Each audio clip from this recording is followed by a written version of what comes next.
starting our day bright and early again. Look at that Peterbilt. Cool truck. Hey, so is that one El Hueso Queso? Alright. It's 2:15. We gotta go. Let's roll.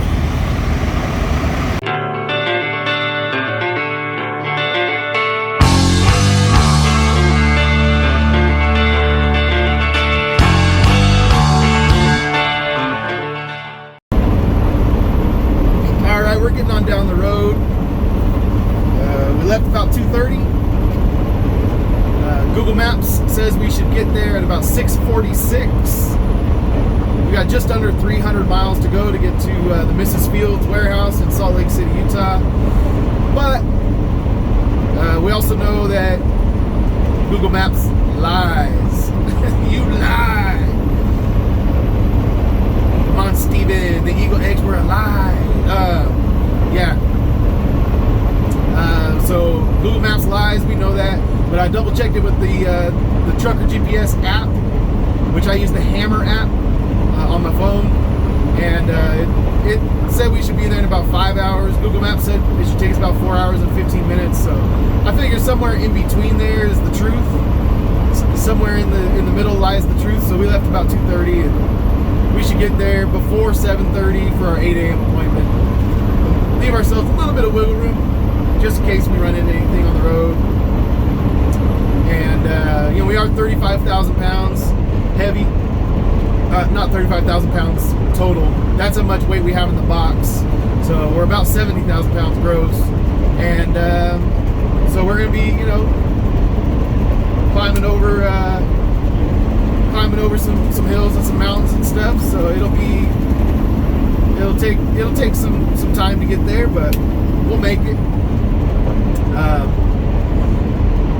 I've had numerous people suggest that I should get a real trucker GPS instead of using the Hammer app on my phone. Well, it's the same thing, and they have the same issues. They're a little bit outdated, not always up to date.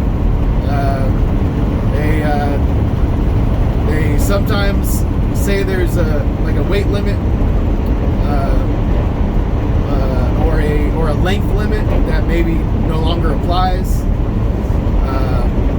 A lot of times I will simply ask a truck driver near me. If I'm around a truck driver, I will say, hey, have you ever been from here to this area, and what route would you take? And I usually get pretty good detailed routes from truck drivers. It's just kind of part of the trucking community that you can utilize. Is ask a dude who drives those roads every day, and he'll tell you. And if you have a concern, you say, hey, what? It says there's a bridge right there. Oh no, that bridge got widened 3 years ago. That thing's perfect now. It's beautiful bridge. That kind of stuff. You can't know that from a trucker GPS. You can't even know it from a road atlas. Those road atlases get out of date pretty quick too. And all that information on the road atlas, I had someone else tell me I should get a road atlas and keep it on the truck. And yeah, that would work, but I download that information from the state websites myself when I need to. Like I've done it for Virginia, West Virginia, Maryland. When I was running through there, the Hammer app, the trucker GPS was telling me to go some crazy way out of route to avoid tolls and to avoid some roads that it said weren't a truck route. And then Google Maps was telling me to take some roads, and the route seemed good to me. It seemed like, hey, that they're all numbered highways and stuff. Like I wish I could find out if I can take those roads or not. So I went on the state website for Maryland, and then for Virginia, I believe it was. And yeah, I forget, it was like state route something or other, 22 or 6 or I forget. But yeah, it was perfectly fine truck route. It was legal. And so the Trucker GPS app was outdated for whatever reason. And then And then Google Maps was telling me the truth for once. It was telling me a good route. A lot of times Google Maps assumes you're a car, so it'll take you down some some weird residential street. It'll do that when I'm in my car with my family. It'll, there's clearly a route to get to the highway I'm trying to get to.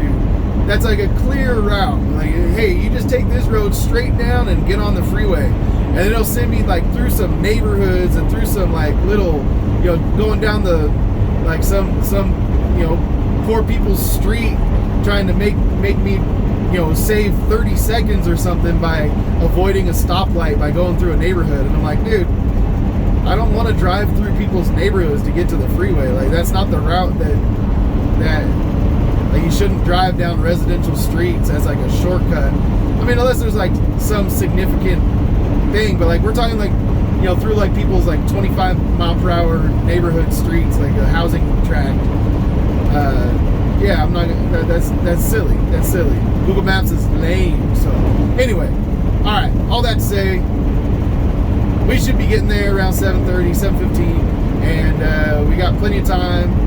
We got 300 miles to go, 296 miles or something like that, 294 or something like that. And yeah, we'll hammer down and we'll get there whenever we get there, and we'll get this cookie dough off the truck. And I think I'm gonna reset my hours, but we'll see what happens. But anyway, I'll catch up with you guys later. All right, we are dropping into SLC, Salt Lake City, and yeah, we're almost there. So ETA is 7:05. So we did good, man. We made pretty good time. Pretty good time for about 294, 296 miles, whatever it was. I forget already. Yeah, so it was a quick drive. Just started getting light here the last 30 minutes or so. So most of it was in the dark, but yeah, we're trucking right along. We should be hopefully be unloaded. This isn't like a typical distribution center, This is, I mean, I don't know anything about Mrs. Fields, the way that they the logistics they have and stuff, but I would say that it's not a grocery warehouse, so we're already doing good,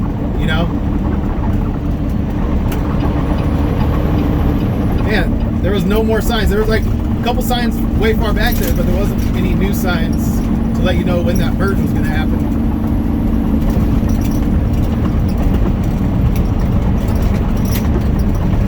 But anyway, so I'm thinking Mrs. Fields might be a quick unload, and yeah, then we'll figure out what we're gonna do today. I'll catch up with you guys when we get down there. Stupid ice chest. All right, we are here, man. Is it this one?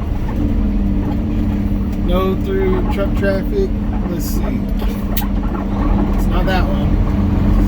Sorry, that my GPS wants me to turn into their parking lot for their cars, and I knew that the truck driveway was before that, so I was kind of tripping out a little bit, but I think this is it here. So let's see. It's either this one or the next one. Maybe there's docks on the other side for them. Well, I'll ask around. I'm pretty sure I can go around the building if I need to. So I'll come over here and kind of look around and see what we got. Let's see.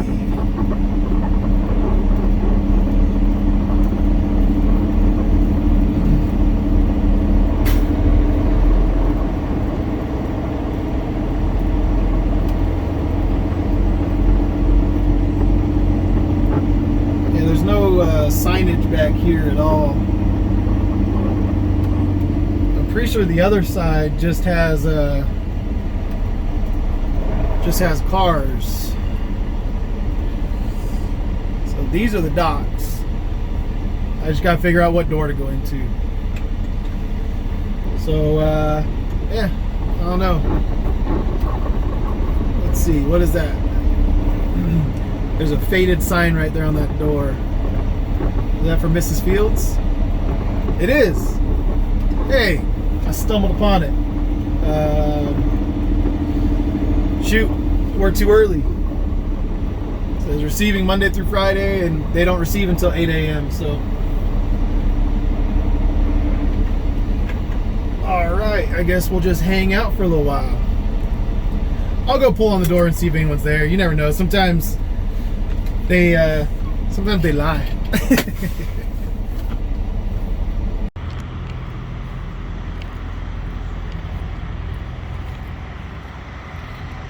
There's the sign that says receiving hours, 8 a.m. Let's see. Nope. I'll ring the doorbell. See if anyone's here.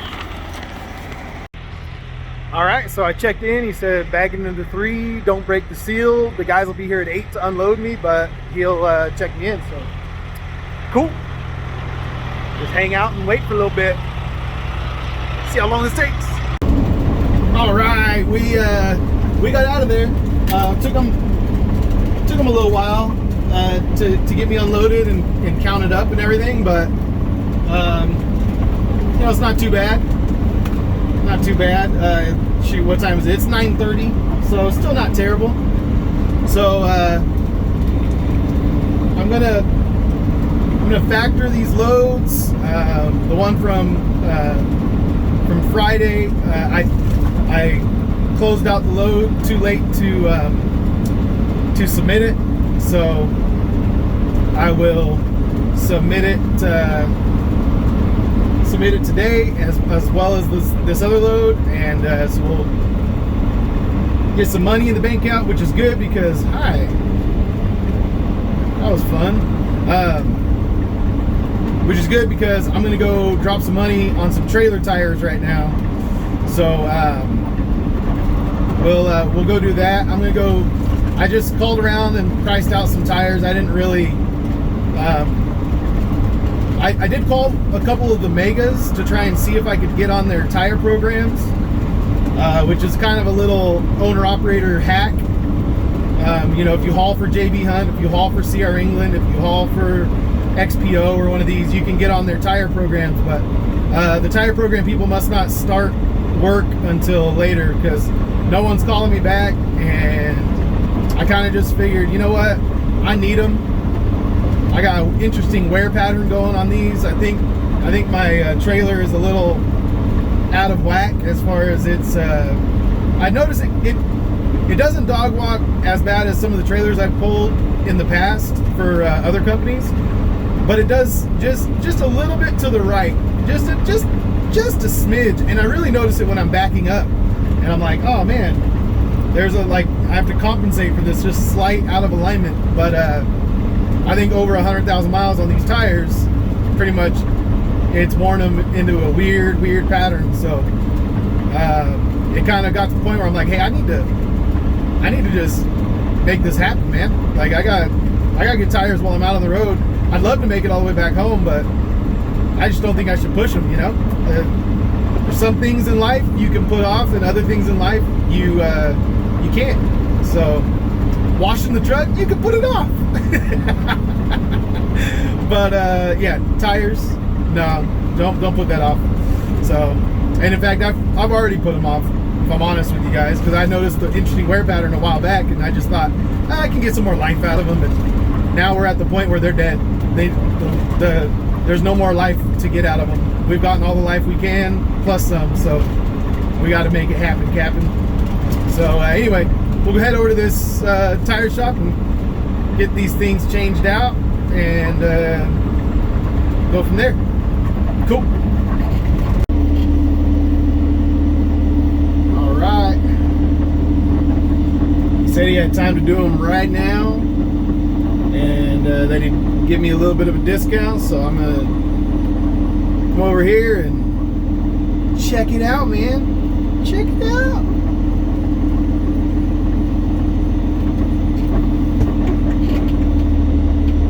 I'll just stay back over here for now, go check in with them, see what's going on.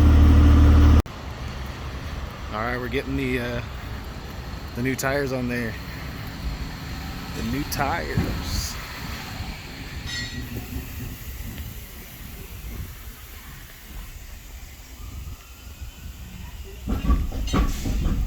Yes.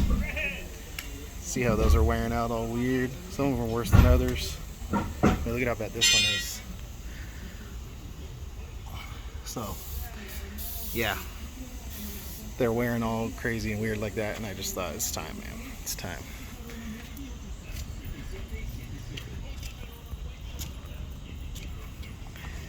Fresh rubber. All right, they got me done super quick over here, and I got a really good price. So I will recommend, if you're ever in Salt Lake City and you need tires, come over here to Jeremiah's Truck Tires. You guys see that? Jeremiah's Truck Tires. So, okay, hold on. I need to figure out my, there it is. All right. All right. But anyway, yeah, man. Pretty good price. About $600 less than another trucking company, tire company that I tried to go with. And it wasn't like a big corporate tire company. It was another mom and pop spot. And he was $600 less than them. So I recommend them. So go check them out. All right, we parked up here on the shoulder and we're doing dangerous stuff. All so that we can get the glorious In-N-Out. Yeah! All right, I'm walking back up to my truck. I'm willing to do dangerous things to give me some In-N-Out. You guys don't even know, man. You guys don't even know.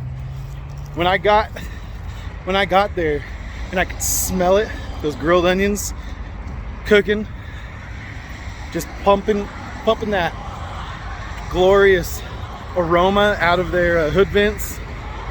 Oh man, it's been a while. It's been a while. In-N-Out hasn't made it far enough back east yet to get to Tennessee, so someday they will. I know they will. Best burger in the world.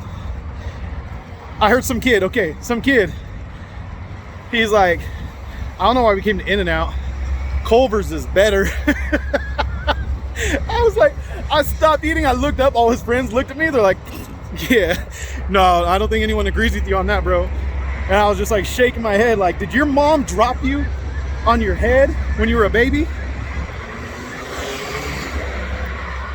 Because that is loco. Culver's?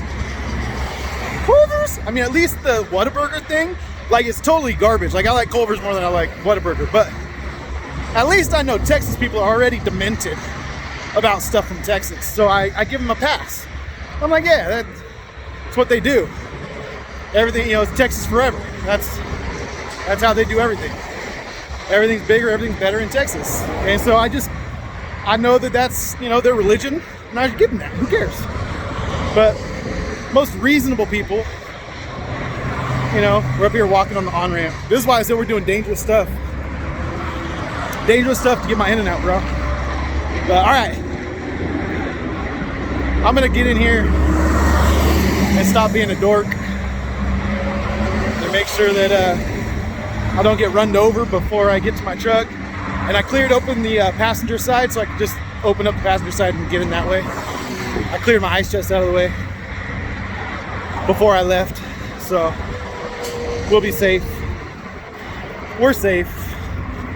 All safe, all good. All right, I'll catch up with you guys in a little bit. Yeah, not sure what we're gonna do now. We've got like 2 days before my pickup, so I was looking for a load. Anyway, I'll talk to you guys about that later. Yeah, I'll talk to you about it later. All right, we got fuel over here at the 19 fuel stop. And look at this truck. It's Tanker Yanker That thing's bad, man. That bumper's a little bent. Bumper's a little bent, but I love the striping. I love the white paint on the tires.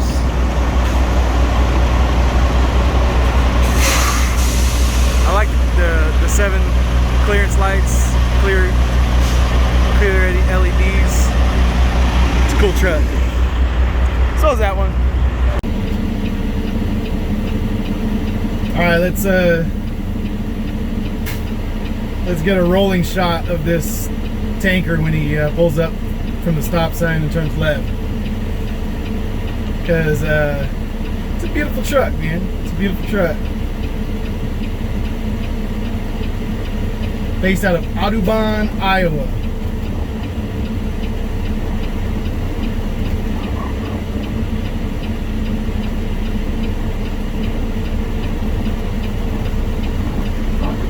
Oh, Swifty, don't get in the way, Swifty.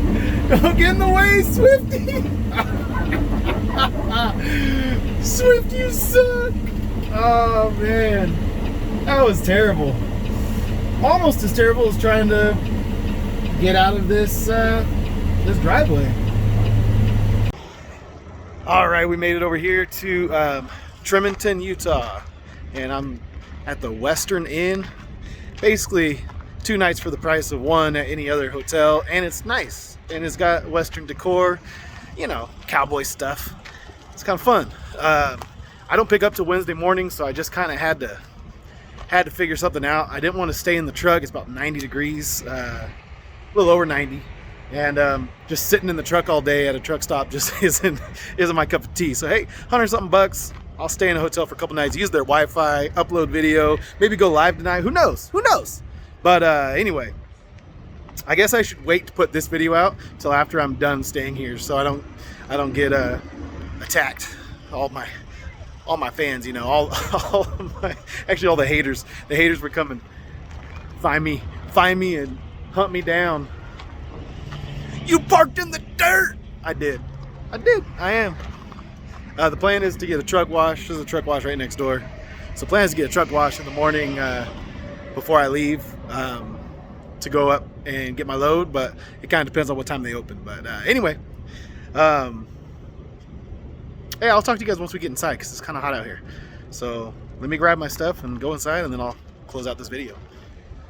Maybe we'll talk about the mileage we just did, and I don't know if I want to break down the money or if I want. Yeah, I'll break down the money coming west, and I'll break down the money going east, and I mean see how it breaks down, see how it compares.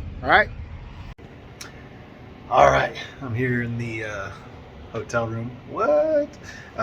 So we did. Well, I'll start with the revenue. I wasn't sure if I wanted to share the revenue for the 1 week because I don't know, I usually do it by like the trip, and then this trip I'm getting less per mile to come west than I am to go back east. So I didn't know if I was going to endure the you know, all the comments. Oh, you should have done this or you should have done that. Yeah, I didn't. This is what I chose to do. I was actually aiming to get into California so I could get like an $8,000 or $9,000 or $10,000 load out of California. But once I got here to Utah and I was looking at the dates that I would be here, or that I would actually get into California, like I was looking, like Tuesday, Wednesday, Thursday of this week, and the loads were so scarce last week when I was looking to book loads, and so it was really hard to plan and like hold out for better loads. So I decided, I found a load that was good but not great, that loaded out of Idaho, 200 miles away, 180 something miles away, something like that. So I'm gonna do that one. So anyway, so I am gonna tell you guys what the revenue I got coming out here. So I did the whatchamacallit load, you know, the multi-stop, the one pig 8-drop nursery load. Thank you, nursery load. And I did that one into Pennsylvania, then grabbed a load out of Pittsburgh and brought it here to Salt Lake City. Started my week on Wednesday after taking Miles to the University of Mississippi and dropping him off, and then so Wednesday, and then delivered here Monday morning. So you know, 5.5, 6 days. Really, I mean, just barely into the morning of the 6th day. and we did $7,500 of revenue. So I would have liked to have gotten an extra $1,000 between both those loads, but it's okay. It's not a big deal. So we did 2,900 miles, so it comes out to like $258 per mile, which is not good. It's not terrible. I've told you guys before, at 10,000 miles per month, I make money at $259. I pay all my bills. I maintain the truck. I pay for my kids' insane amount of food consumption every week. Everything is taken care of. Money's in a savings account, all that stuff. So 258 more or less hits it, and it was like 258.6. So pretty much right at my break-even point, right at my target number, like my minimum number. But this load that I'm picking up tomorrow is going to be over $3 a mile to go back east from Idaho. It's like $3.15 a mile or $3.13 a mile, something like that. I forget. So anyway, but we'll talk about that one once we actually get that one on the truck and do all that. So it's kind of like the trade-off, right? You do a little less to come out west, and then you get a little more going back east, and that's the way it always is, because the freight pays better coming out of the West Coast, and there's more freight going back east from here than there is freight going out west from back east, so it just pays better.